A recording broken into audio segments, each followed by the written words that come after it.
દુનિયા આખીમાં યુગે યુગે અલૌકિક તત્વોમાં શ્રદ્ધા રખાતી જ આવી છે. અસાધારણ ઘટનાઓ વિશે આપણે સૌએ સાંભળેલું છે. આપણામાંના કેટલાકને તો તેનો જાત અનુભવ પણ હશે. મેં જાતે અનુભવેલી કેટલીક ઘટનાઓ સંભળાવીને તમારી સમક્ષ આ વિષયની હું રજૂઆત કરીશ. એક માણસ વિશે મેં એક વખત એવું સાંભળ્યું કે જો કોઈ પોતાના મનમાં સવાલ ધારીને તેની પાસે જાય તો તે તરત જ તેનો જવાબ આપી શકે. મને એમ પણ કહેવામાં આવ્યું કે ભવિષ્યમાં બનાવોની આગાહી પણ તે કરી શકે. મને કુતૂહલ થયું એટલે થોડાક મિત્રોને લઈને હું તેમને મળવા ગયો. અમારા દરેકના મનમાં તેને પૂછવાનો કંઈ ને કંઈ સવાલ હતો જ. ભૂલ ન થાય એટલા ખાતર અમે અમારા પ્રશ્નો લખીને ખિસ્સામાં રાખ્યા. જેવો અમારામાંનો એકને તેણે જોયો તરત જ અમારા પ્રશ્નો બોલી ગયો. તેમના જવાબ પણ આપ્યા. પછી તેણે એક કાગળ ઉપર કંઈક લખ્યું. એ કાગળની તેણે ગડી કરીને તેની પાછળ સહી કરવાનું મને કહીને તે બોલ્યા, તેના તરફ તમે જોશો નહીં, પણ તમારા ખિસ્સામાં મૂકી દો અને જ્યાં સુધી હું તે પાછો માગું નહીં ત્યાં સુધી તમારી પાસે જ રાખજો. તમને સહુને તેણે આ પ્રમાણે કહ્યું. પછી અમારા ભવિષ્યમાં થવાના કેટલાક બનાવો વિશે તેણે અમને કહ્યું અને જણાવ્યું કે ચાલો તમને ગમતી કોઈ પણ ભાષામાંથી એક શબ્દ અથવા વાક્ય ધારો. જે ભાષાથી તે તદ્દન અજ્ઞાત હતો તેવી સંસ્કૃત ભાષામાં મેં એક લાંબુ વાક્ય ધાર્યું. તેણે કહ્યું, હવે તમારા ખિસ્સામાંથી કાગળ બહાર કાઢો. કાઢીને મેં જોયું તો આખું સંસ્કૃત વાક્ય એ કાગળમાં લખાયેલું હતું. નીચેના ઉલ્લેખ સાથે તેણે તે વાક્ય 1 કલાક પહેલાં લખેલું હતું. જેમ મેં લખ્યું છે તેના સમર્થનમાં આ માણસ આ વાક્ય ધારશે. તે ખરું હતું. અમારામાંના બીજા એક મિત્રને પણ તેને કાગળ આપ્યો હતો. તેમાં તે મિત્રે સહી કરી. કાગળના પોતાના ખિસ્સામાં રાખ્યો હતો. તેને પણ એક જ વાક્ય ધારવાનું કહેવામાં આવ્યું હતું. મારા મિત્રે તે માણસને જરા પણ ન આવડે તે રીતે અરબી ભાષામાંથી એક વાક્ય ધાર્યું હતું. એ ફકરો કુરાનમાંથી હતો. મારા મિત્રે તે જ વાક્ય કાગળ ઉપર લખાયેલું જોયું. અમારા પૈકી બીજા એક ભાઈ દાક્તર હતા. તેમને જર્મન ભાષામાં લખાયેલ તબીબી પુસ્તકમાંથી એક વાક્ય ધાર્યું હતું. તે જ વાક્ય તેના કાગળ ઉપર લખાયેલું હતું. અગાઉ હું ગમે તેમ તેનાથી છેતરાઈ ગયો હોઈશ તેમ માનીને થોડા દિવસ પછી હું તે માણસને ફરીથી મળવા ગયો. આ વખતે હું બીજા મિત્રોને સાથે લઈ ગયો હતો. આ વખતે પણ તે અદ્ભુત રીતે વિજયી નીવડ્યો. વળી એકવાર હું હિન્દુસ્તાનના હૈદરાબાદમાં શહેરમાં હતો. ત્યાં મને કોઈ એક બ્રાહ્મણ વિશે કહેવામાં આવ્યું. ખબર નહીં ક્યાંથી પણ અનેક વસ્તુઓ તે પેદા કરી શકે. એ માણસ ત્યાં વેપાર કરતો હતો અને એક માનનીય ગૃહસ્થ ગણાતો હતો. મેં તેને તેની કળા મને બતાવવા કહ્યું.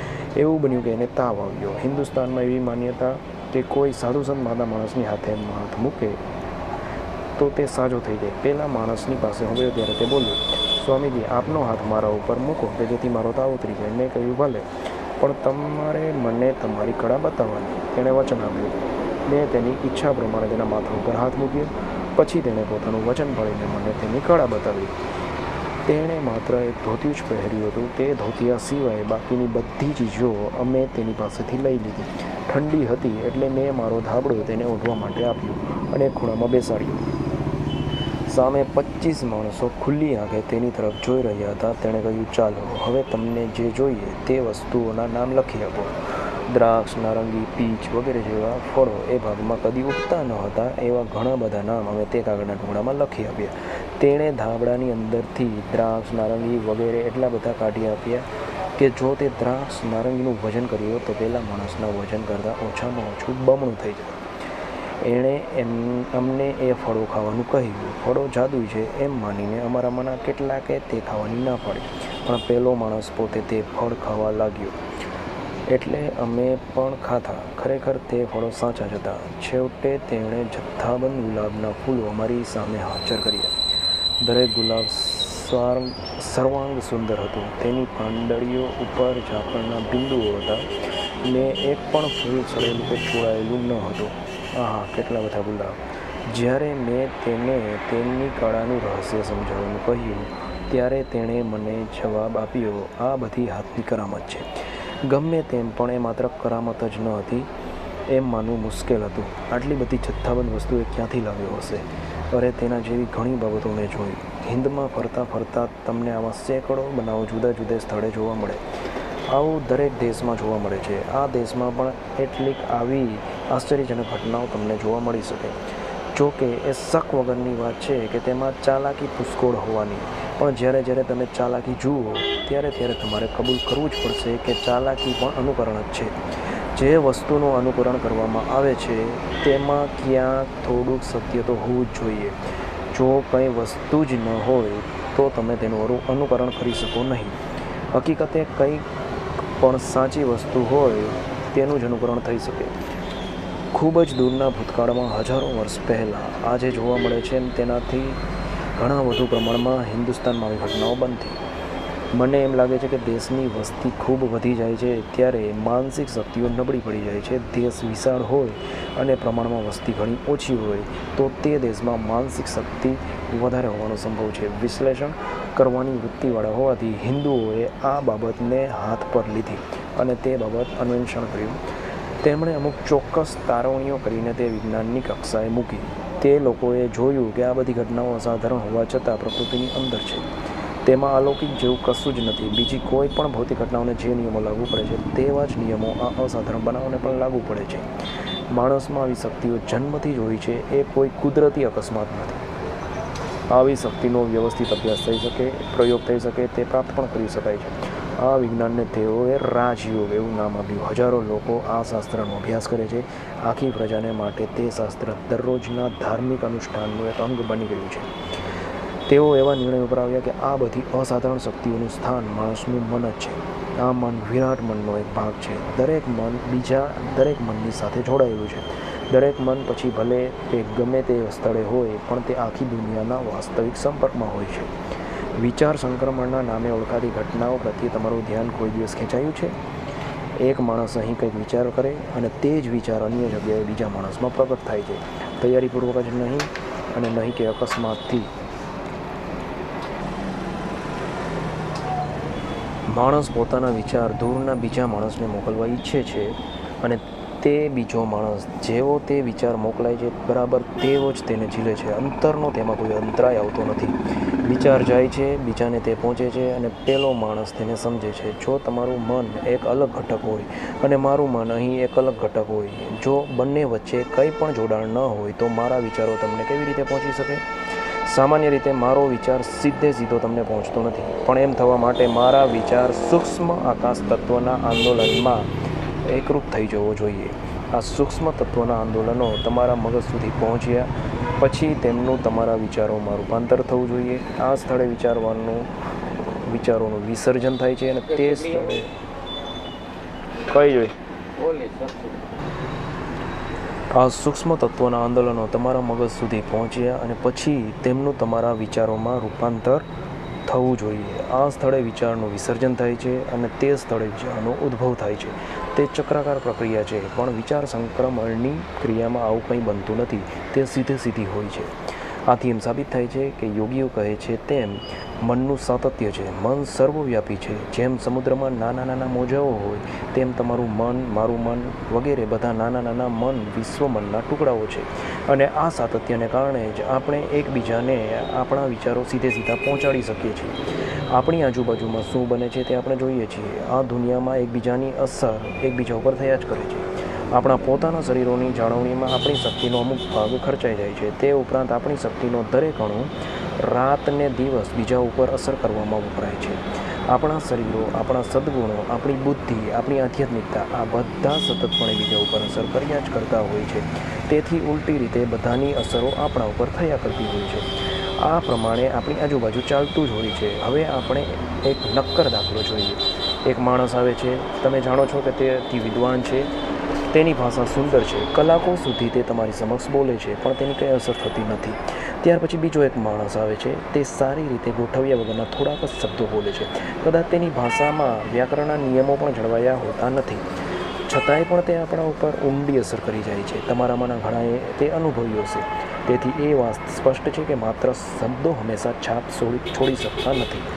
છાપ છોડવા માટે શબ્દો વિચારોનો માત્ર ત્રીજો હિસ્સો છે. બાકીના 2 હિસ્સા માણસના પોતાના જ હોય છે, જેને તમે વ્યક્તિત્વનું આકર્ષણ કહો છો. તે જ બહાર નીકળીને તમારી ઉપર છાપ પાડે છે. આપણા કુટુંબોમાં વડીલો હોય છે, તેમાંના કેટલાક સફળ નીવડે છે, કેટલાક નિષ્ફળ જાય છે. આમ કેમ બને છે? આપણી નિષ્ફળતા માટે આપણે બીજાને દોષ દઈએ છીએ. જે ઘડીએ હું નિષ્ફળ જાઉં છું તે વખતે હું કહું છું કે અમુક માણસ મારી નિષ્ફળતાનું કારણ છે. નિષ્ફળતાને વખતે માણસને પોતાનો દોષ અને નબળાઈઓ કબૂલ કરવી ગમતી નથી.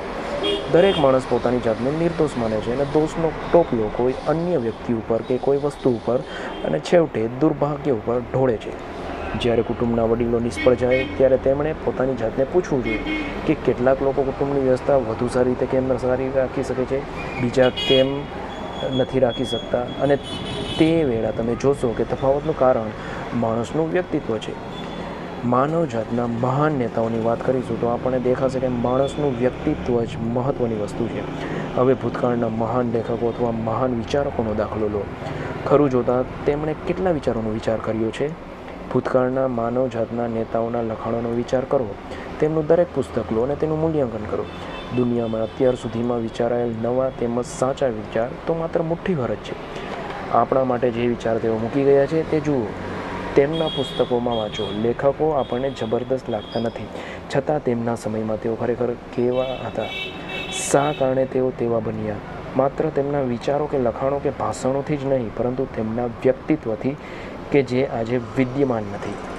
મેં હંમેશા કહ્યું તેમ તેમનું વ્યક્તિત્વ જ મુખ્ય છે અને તેમનું લખાણ કે બુદ્ધિ ગૌણ છે. આપણામાં વ્યાપી રહેલું વ્યક્તિત્વ જ આપણું સાચું સ્વરૂપ છે. આપણા કાર્યો તો માત્ર તેનું પરિણામ છે.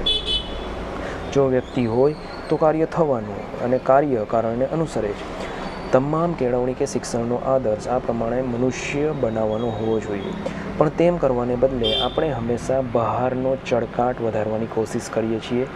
જો અંદર કંઈ સત્વ ન હોય તો બહારના ચળકાટનો શો અર્થ?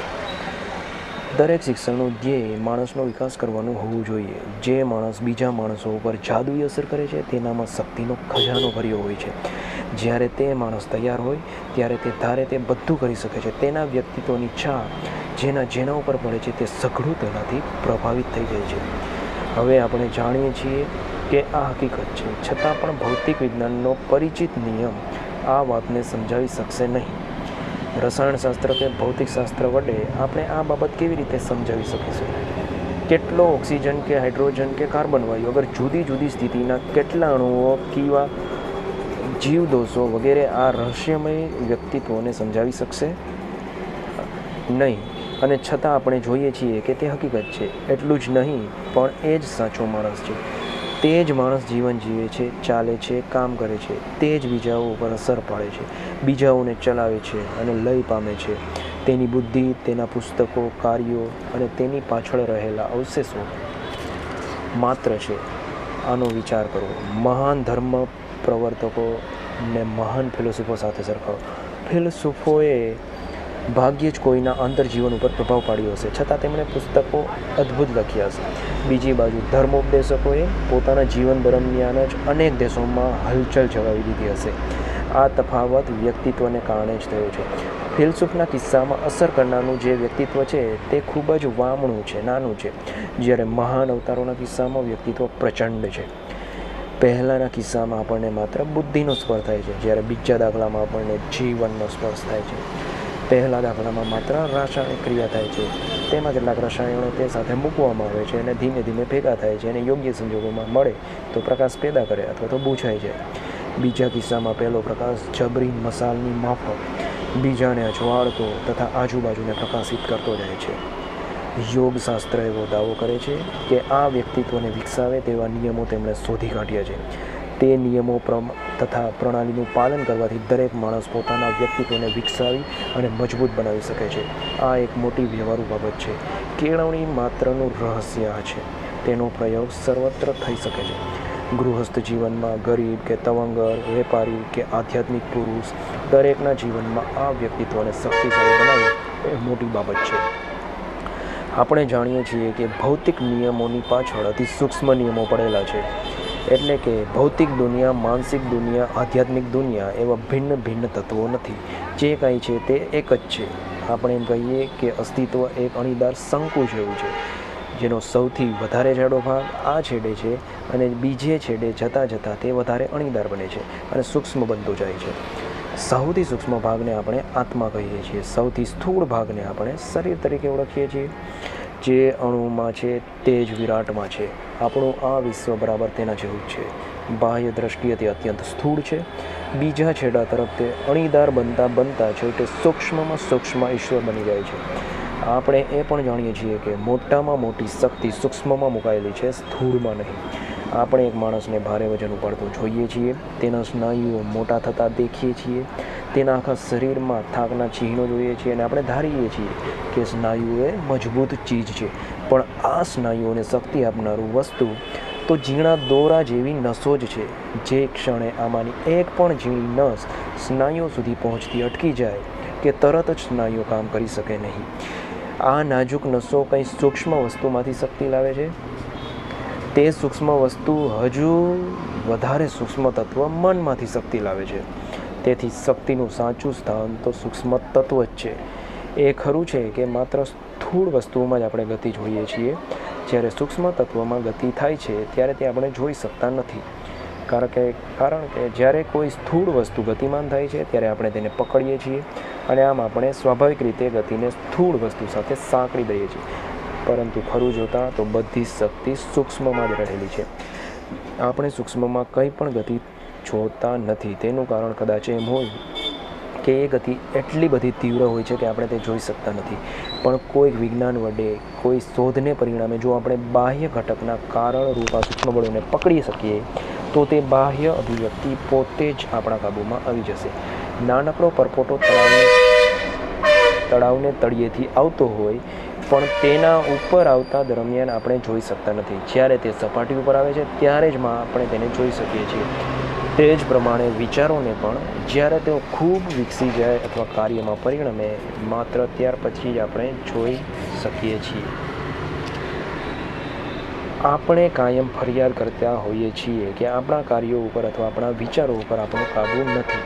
પણ આપણો તેના ઉપર અંકુશ કેવી રીતે હોઈ શકે? જો આપણે સૂક્ષ્મ હિલચાલ ઉપર કાબૂ મેળવી શકીએ, જો વિચારોને વિચાર બને અથવા કાર્યમાં પરિણમે તે પહેલાં આપણે એને મૂળમાંથી પકડી શકીએ તો જ આપણે તેના ઉપર કાબૂ મેળવી શકીએ. હવે જો કોઈ રીત હોય કે જેનાથી આપણે પહેલી સૂક્ષ્મ શક્તિઓનું કે સૂક્ષ્મ કારણોનું પૃથ્થકરણ કે સંશોધન કરી શકીએ અને તેને સમજી શકીએ અને છેવટે તેને પકડમાં લઈ શકીએ. જે માણસે પોતાનું મન કાબૂમાં લીધું છે તે ચોક્કસ બીજા કોઈના પણ મનને તાબે કરી શકશે. તેથી જ પવિત્રતા, નૈતિકતા હંમેશને માટે ધર્મના સાધ્ય તરીકે રહેલી છે. પવિત્ર અને નીતિમાન પુરુષ હંમેશા પોતાની જાત ઉપર કાબૂ ધરાવતો હોય છે. બધા મન એક જ છે. એક વિરાટ મનના તેઓ જુદા જુદા ભાગો છે. જે માણસ માટીના એક ઢેફાને ઓળખે છે તે દુનિયાભરની માટીને ઓળખે છે. જે માણસ પોતાના મનને જાણે છે અને તેને વશમાં રાખે છે તે દરેકના મનનું રહસ્ય જાણે છે અને દરેકના મન ઉપર અધિકાર ધરાવે છે. હવે જો આપણે સૂક્ષ્મ ભાગો ઉપર કાબૂ ધરાવતા હોઈએ તો કેટલાય ભૌતિક અનિષ્ટોનો નાશ કરી શકીએ. જો સૂક્ષ્મ હિલચાલો ઉપર આપણો કાબૂ હોય તો કેટલીય ચિંતાઓને આપણે ફગાવી દઈ શકીએ. જો આ સૂક્ષ્મ શક્તિઓ ઉપર આપણો કાબૂ હોય તો કેટલીય નિષ્ફળતાઓને નિવારી શકીએ. અહીં સુધી ઉપયોગિતાની વાત થઈ, પણ તેનાથી વધારે ઉચ્ચ કંઈક તત્વો હોય છે. હવે હું તમને એક સિદ્ધાંતની વાત કહીશ. તે બાબતમાં હવે હું દલીલ નહીં કરું, પણ તમારી સમક્ષ માત્ર પરિણામ રજૂ કરીશ. જે ભૂમિકાઓમાંથી પસાર થઈને માનવ જાતિ ઊંચે આવી તે ભૂમિકાઓમાંથી દરેક માણસ તેના બાળપણમાંથી પસાર થાય છે. તે તફાવત ફક્ત એટલો જ છે કે માનવ જાતને આ કામમાં જ્યારે હજારો વર્ષો લાગે, જ્યારે બાળકને ફક્ત થોડાક જ વર્ષો લાગે છે. શરૂઆતમાં તો બાળક આદિકાળનો જંગલી માનવ જ હોય છે. તે પોતાના પગ તળે પતંગિયાને કચડી નાખે છે. શરૂઆતમાં બાળક પોતાના આદિ પૂર્વજો જેવો જ હોય છે. જેમ જેમ તે મોટો થાય છે તેમ તેમ તે માનવ જાતિના વિકાસની જુદી જુદી અવસ્થાઓમાંથી પસાર થાય છે અને આખરે માનવ જાતિએ કરેલા વિકાસના છેલ્લા પગથિયા સુધી પહોંચી જાય છે. માત્ર તેની ગતિ ઝડપી અને વેગીલી હોય છે. હવે સમગ્ર માનવ જાતને એક જાતિ તરીકે ગણો અથવા પ્રાણી માત્રની એટલે કે મનુષ્ય અને નીચલી કક્ષાના પ્રાણીઓની એકત્ર ગણના કરો. તે બધા સમગ્ર રીતે અમુક ધ્યેય તરફ આગળ વધે છે. આપણે તેને સંપૂર્ણતા એવું નામ આપીએ છીએ. કેટલાક પુરુષો અને સ્ત્રીઓ એવા જન્મે છે કે તેમની મારફત માનવ જાતની સામુદાયિક પ્રગતિ અગાઉથી સૂચિત થાય છે. આખી એ માનવજાત જ્યાં સુધી આ સંપૂર્ણતાને ન પામે ત્યાં સુધી રોકાવાને બદલે અથવા યુગોના યુગો સુધી પુનર્જન્મ લેવાને બદલે તે લોકો જાણે કે પોતાની જિંદગીના જૂજ વર્ષોમાં જ તેમાંથી પસાર થઈ જાય છે અને પૂર્ણતાને પામે છે. આપણે જાણીએ છીએ કે જો આપણી જાતને આપણે વફાદાર હોઈએ તો આ પ્રગતિને આપણે વેગ આપી શકીએ છીએ. જો કોઈ પણ જાતની સંસ્કારિતા વિનાના થોડાક માણસોને એક બેટ ઉપર રહેવા માટે છોડી દેવામાં આવે અને તેમને જરૂર પૂરતા અન્ન, વસ્ત્ર, આશ્રયસ્થાન આપવામાં આવે તો તેઓ સુધારાના પગથિયાં ચડતા ધીમે ધીમે ઉપર જશે. આપણે જાણીએ છીએ કે આ પ્રક્રિયાને વધારાના સાધનો વડે ત્વરિત બનાવી શકાય છે. આપણે ઝાડને ઝડપથી ઉગવામાં મદદ કરીએ છીએ, ખરું ને? જો આપણે તેમને કુદરતને સહારે છોડી દીધા હોત તો પણ વૃક્ષો મોટા થાત, પરંતુ તેમાં તેમને ખૂબ લાંબો સમય લાગે. કુદરતી રીતે ઉગતા તેમને જે સમય લાગે તેથી ઓછા સમયમાં ઉગવામાં આપણે તેને મદદ કરીએ છીએ. સર્વ સ્થળે કાયમ આપણે એ જ કરીએ છીએ.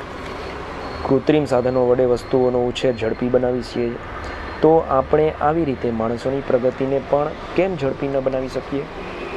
જાતિ તરીકે આપણે આમ કરી શકીએ. બીજા દેશોમાં ઉપદેશકોને શા માટે મોકલવામાં આવે છે? કારણ એ છે કે આ સાધનો વડે આપણે જાતિઓનો ઉત્કર્ષ જલ્દી સાધી શકીએ. તો શું આપણે વ્યક્તિઓનો ઉત્કર્ષ ઝડપી ન બનાવી શકીએ? જરૂર. આ ઝડપમાં આપણે કોઈ મર્યાદા મૂકી શકીએ? માણસ એક જિંદગીમાં કેટલો ઉત્કર્ષ સાધશે તે આપણે કહી ન શકીએ. માણસ માત્ર એટલું જ કરી શકે, વધારે નહીં તેમ કહેવાનું તમારી પાસે કોઈ જ કારણ નથી. સંજોગો તેમાં અદ્ભુત ઝડપ લાવી શકે તો તમે પૂર્ણતાને ન પામો ત્યાં સુધી ઉત્કર્ષમાં કોઈ મર્યાદા આવી શકે ખરી? અર્થાત તેનું પરિણામ શું આવે? જે પૂર્ણ માનસ, આ માનવ જાતિનો આદર્શ જે કદાચ કરોડો વર્ષો બાદ આવવાનો હતો તે આજે પણ થઈ શકે. યોગીઓ આમ જ કહે છે. તેઓ કહે છે બધા મહાન અવતારો, આચાર્યો, પૈગંબરો આવા જ માણસો છે. તેઓ આ જિંદગીમાં જ પૂર્ણતાને પામી ગયા હોય છે. જગતના ઇતિહાસના દરેક તબક્કે અને દરેક સમયે આવા મહાન માણસો પાક્યા જ છે. હમણાં તાજેતરમાં જ એક એવો પુરુષ હતો કે જે માનવ જાતિની આખી જિંદગીને જીવ્યો અને આ જીવનમાં જ ધ્યેયને પહોંચ્યો. વિકાસની આ તોરા પણ નિયમોને આધીન હોવી જોઈએ. જો આપણે આ નિયમોનું સંશોધન કરીએ અને તેનું રહસ્ય સમજી લઈએ તો આપણી જરૂરિયાતોને લાગુ પાડીએ તો પરિણામે આપણે પણ વિકાસ પામી શકીએ.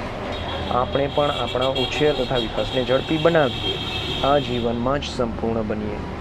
આપણા જીવનની ઉચ્ચતર બાજુ છે અને મનના તથા તેની શક્તિઓના વૈજ્ઞાનિક અભ્યાસનો ખરો હેતુ આ પૂર્ણતાને પામવાનો છે. માનવીને પૈસા વડે, બીજા ભૌતિક સાધનો વડે મદદ કરવાનું અને તેનું દૈનિક જીવન સરળતાથી કેમ પસાર કરવું તે શીખવવાનું તો ગૌણ બાબત છે. આ શાસ્ત્રની ઉપયોગિતા યુગોના યુગો સુધી રાહ જોયા વિના સંપૂર્ણ માનવી પેદા કરવાની છે. માનવીને ભૌતિક દુનિયાના હાથમાં માત્ર રમકડું બની સમુદ્રમાં આમ તેમ ફેંકાતો, તે જેને મોજા ફાવે તે મથડાવી રાખે તેવો લાકડાનો ટુકડો બનવાનો નથી. આ શાસ્ત્ર ઈચ્છે છે કે તમે બળવાન બનો. કાર્યને પ્રકૃતિને હવાલે સોંપવાને બદલે તમે જ તેને હાથ ધરો અને આ નાનકડી જિંદગીને પાર કરી જાઓ. એ જ મહાન વિચાર છે. માણસ જ્ઞાનમાં, શક્તિમાં અને સુખમાં આગળ વધતો જાય છે. સતતપણે આપણે જાતિ તરીકે વિકાસ પામીએ છીએ. આપણે જાણીએ છીએ કે એ વસ્તુ સાચી છે, તદ્દન સાચી છે. શું આ વિધાન વ્યક્તિઓની બાબતમાં પણ સાચું છે? અમુક અંશે હકીકત ખરી છે, પણ છતાં ફરી એ પ્રશ્ન ઉપસ્થિત થાય કે ક્યાં હદ બાંધવી? હું માત્ર અમુક ફૂટના અંતર સુધી જ જોઈ શકું છું, પણ મેં એવા માણસોને જોયેલા છે જે પોતાની આંખો બંધ કરીને બાજુના ઓરડામાં શું ચાલે છે તે કહી શકે છે. તમે એમ કહો છો કે તમે તે વાતમાં માનતા નથી, પણ એ માણસ તમને કદાચ 3 અઠવાડિયામાં જ એ વિદ્યા શીખવી શકે. તે કળા કોઈને પણ શીખવી શકાય. કેટલાક માણસોને તો માત્ર 5 મિનિટમાં જ બીજા માણસોના મનના 100 વિચારો ચાલે છે તે જાણતા શીખવી શકાય. આ હકીકતો પ્રયોગો દ્વારા બતાવી શકાય. હવે જો આ વસ્તુ ખરી હોય તો તેની હદ ક્યાં બાંધવી?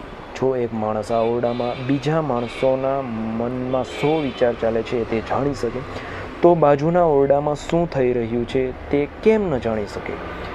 ગમે ત્યાં શું બની રહ્યું છે તે કેમ ન જાણી શકે? તેનું કારણ આપણે કહી શકતા નથી. સાથે આપણે એમ પણ કહેવાની હિંમત કરી શકતા નથી કે તેમ બની શકે નહીં. આપણે માત્ર એટલું જ કહી શકીએ કે તે કેવી રીતે બને છે તે આપણે જાણતા નથી. ભૌતિક શાસ્ત્રીઓને એમ કહેવાનો હક નથી કે આવી વસ્તુઓ બની શકે નહીં. માત્ર તેઓ એટલું જ કહી શકે કે અમે તે જાણતા નથી. વિજ્ઞાને હકીકતો એકઠી કરવાની છે, તેમને બરાબર ગોઠવીને તેમાંથી સિદ્ધાંતો તારવવાના છે અને સત્ય કહેવાનું છે, બસ એટલું જ. પણ જો આપણે શરૂઆત હકીકતોના નકારથી જ કરીએ તો વિજ્ઞાન કેવી રીતે સંભવી શકે? માણસ કેટલીક શક્તિ પ્રાપ્ત કરી શકે તેનો અંત નથી.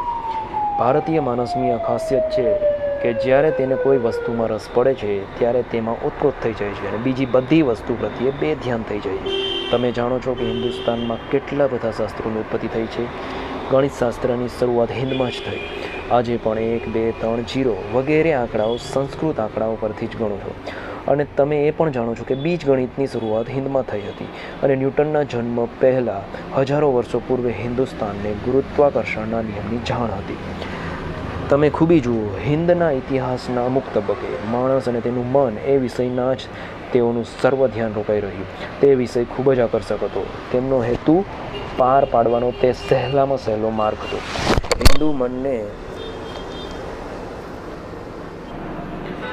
હિન્દુ મનને એટલી ચોક્કસ ખાતરી થઈ ગઈ કે માણસનું મન અમુક ચોક્કસ નિયમો પ્રમાણે ધારે તે બધું જ કરી શકે છે. તેનો અભ્યાસ વિષય મનની શક્તિઓ બની.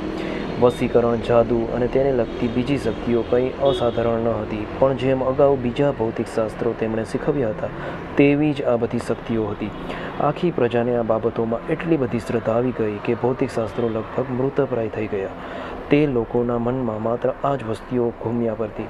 જુદા જુદા સંપ્રદાયના યોગીઓ આ બાબતમાં જુદા જુદા પ્રકારના પ્રયોગો કરવા લાગ્યા. જુદા જુદા રંગોનો પ્રકાશ માણસના શરીરમાં કેવા ફેરફારો કરે છે તે જાણવાના વિચારથી કેટલાકે પ્રકાશ વિશે પ્રયોગો કર્યા. તે લોકો અમુક ચોક્કસ રંગનું કપડું પહેરતા, અમુક જ રંગ નીચે રહેતા, અમુક પ્રકારના રંગનો ખોરાક ખાતા. આ પ્રમાણે બધી જ જાતના પ્રયોગો કરવામાં આવ્યા. બીજા લોકોએ પોતાના કાન ઉઘાડ બંધ કરીને અવાજ વિશે પ્રયોગો કર્યા. કેટલાકે ઘ્રાણેન્દ્રિય બાબતે પ્રયોગો કર્યા. સઘળા પ્રયોગોનો હેતુ વસ્તુના સૂક્ષ્મ ભાગને પકડવાનો, મૂળ સુધી પહોંચવાનો હતો. અને તેમાંના કેટલાકે તો ખરેખર ખૂબ જ ચમત્કારિક શક્તિઓ બતાવી. તેમાંના ઘણા તો હવામાં તરવાનો અથવા હવામાંથી પસાર થવાનો પ્રયત્ન કરતા હતા. પશ્ચિમના એક મોટા વિદ્વાન પાસેથી મેં વાર્તા સાંભળી કે હું તમને કહીશ. તે પશ્ચિમના વિદ્વાને તે વાર્તા સિલોનના જય ગવર્નરે આખો કિસ્સો નજરે જોયો હતો તેને મોઢેથી સાંભળેલી હતી. એક છોકરીને હાજર કરવામાં આવી હતી. તેને પલાઠી વાળીને લાકડીઓ ગોઠવીને બનાવેલા ટેબલ ઉપર બેસાડવામાં આવી. છોકરી થોડો વખત ત્યાં બેઠી. પછી પેલો જાદુગર ટેબલ નીચેથી એક પછી એક લાકડીનું ટેકણ ખેંચતો ગયો અને જ્યારે બધું ખેંચવી લેવામાં આવ્યું ત્યારે છોકરી હવામાં તરતી હતી. ગવર્નરને લાગ્યું કે આમાં કંઈક હાથની કરામત છે, તેથી તેણે પોતાની તલવાર ખેંચીને પેલી છોકરી બેઠી હતી તેની નીચેની જગ્યામાં જોરથી ખોંચી. ત્યાં કંઈ જ હતું નહીં. તો આ કેમ બન્યું હતું? આ કોઈ જાદુ કે અસામાન્ય વસ્તુ ન હતી. તે જ ખૂબી છે. હિન્દમાં તમને કોઈ એમ નહીં કહે કે આવી વસ્તુ બને નહીં. હિન્દુને મન તો આ બિલકુલ સામાન્ય બાબત છે. તમે જાણો છો કે હિન્દુઓ જ્યારે દુશ્મનોનો સામનો કરવાનો હોય ત્યારે તેઓ કહેશે, અમારામાંથી એકાદ યોગી આવશે અને દુશ્મનોના આખા સમૂહને કાઢી મૂકશે. પ્રજાની આ અતિ દ્રઢ માન્યતા છે. હાથ અથવા તલવારમાં સી તાકાત છે, સઘળી તાકાત આત્મામાં જ ભરી છે. જો આ હકીકત સત્ય હોય અને મનને માટે બને તેટલો ખૂબ જ પ્રયત્ન કરવાને પૂરતું પ્રલોભન છે, પણ જે પ્રમાણે કોઈ પણ શાસ્ત્રમાં પારંગત થવું મુશ્કેલ છે, તેમ આમાં પણ કંઈક ગણના પાત્ર સિદ્ધિ મેળવવી ખૂબ જ વધારે મુશ્કેલ છે. છતાં ઘણા લોકો માને છે કે આ શક્તિઓ સહેલાઈથી મેળવી શકાય છે. સંપત્તિ પ્રાપ્ત કરવા માટે તમે કેટલા વર્ષો ખર્ચો છો તેનો વિચાર કરો. પહેલાં તો તમને વીજળીનું શાસ્ત્ર અથવા ઇજનેરી વિદ્યા શીખતા કેટલા વર્ષો લાગે છે અને પછી તમારી આખી જિંદગી કામ કરવું પડે છે.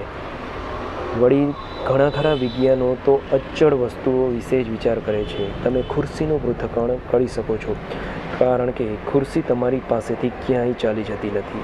પણ આ વિજ્ઞાન તો મનનો અભ્યાસ કરે છે. મન હંમેશા ચંચળ છે. જે ઘડીએ તમે તેનો અભ્યાસ કરવાનો પ્રયત્ન કરો, બરાબર તે જ ઘડીએ તે સરકી જાય છે. આ ક્ષણ મનની વૃત્તિ એક હોય, બીજી ક્ષણે કદાચ તે બીજી વૃત્તિ ધારણ કરે છે. આમ મન સતત બદલાયા જ કરતું હોય છે. આ બધા ફેરફારોની વચ્ચે આપણે મનનો અભ્યાસ કરવાનો છે, તેને સમજવાનું છે, તેને પકડવાનું છે, કાબૂમાં લાવવાનું છે. તો પછી આ વિજ્ઞાન કેટલું અઘરું છે? તે સખત અભ્યાસ માગી લે છે. લોકો મને પૂછે છે કે હું તેમને પ્રાયોગિક પાઠો કેમ શીખવતો નથી, પણ એ કંઈ રમતવાત નથી. તમારી સામે હું વ્યાસપીઠ ઉપર ઊભો રહીને ભાષણ કરું, તમે ઘરે જાઓ અને તમને કંઈ ફાયદો દેખાય નહીં, મને પણ કંઈ લાભ મળે નહીં, ત્યારે તમે કહેશો કે આ બધી હવામાં ઉડાવવાની વાતો છે. તેનું કારણ એમ છે કે તમને આના વિશે વિશ્વાસ નથી. આ વિજ્ઞાન વિશે હું ઘણું ઓછું જાણું છું, પણ આ શાસ્ત્રોનું જે થોડું મેં જ્ઞાન મેળવ્યું છે તે માટે મેં 30 વર્ષ મહેનત કરી છે અને છેલ્લા 6 વર્ષથી હું જે કંઈ થોડું ઘણું જાણું છું તે લોકોને કહું છું. આ જ્ઞાન મેળવતા મને ખૂબ જ મુશ્કેલીભર્યા 30 વર્ષ લાગ્યા. કેટલીક વાર મેં 24 કલાકમાંથી 20 કલાક આ જ્ઞાન મેળવવામાં કાઢ્યા છે. કેટલીક વાર તો આખી રાત દરમિયાન માત્ર 1 કલાક જ ઊંઘ લીધી છે. ક્યારેક તો મેં રાતોની રાતો તેમાં પસાર કરી છે. કદીક તો હું એવા સ્થળોમાં રહ્યો છું કે જ્યાં હવા તથા અવાજ પણ ભાગ્યે જ હોય. વારંવાર મારે ગુફાઓમાં રહેવું પડ્યું છે. આ બધાનો વિચાર કરો. તેમ છતાં હું આ શાસ્ત્ર થોડું અથવા નહિવત જ જાણું છું. આ શાસ્ત્રરૂપી વસ્ત્રના છેડાને હું માંડ સ્પર્શી શક્યો છું, પણ સમજી શકું છું કે તે શાસ્ત્ર સાચું, વિશાળ અને અદ્ભુત છે. હવે જો તમારામાંના કોઈને ખરેખર આ શાસ્ત્રનો અભ્યાસ કરવો હોય તો તેણે જીવનના કોઈ પણ વ્યવહારમાં પોતે જે દ્રઢતા બતાવે છે તેનાથી પણ વધારે મક્કમતાપૂર્વક શરૂઆત કરવી જોઈએ. કોઈ પણ ધંધો માણસનું કેટલું બધું ધ્યાન રોકી લે છે. ધંધો કેટલી સખ્તાઈપૂર્વક કામ લેનાર માલિક છે. આ મા બાપ, પત્ની કે બાળક મૃત્યુ પામે તો પણ ધંધો અટકતો નથી.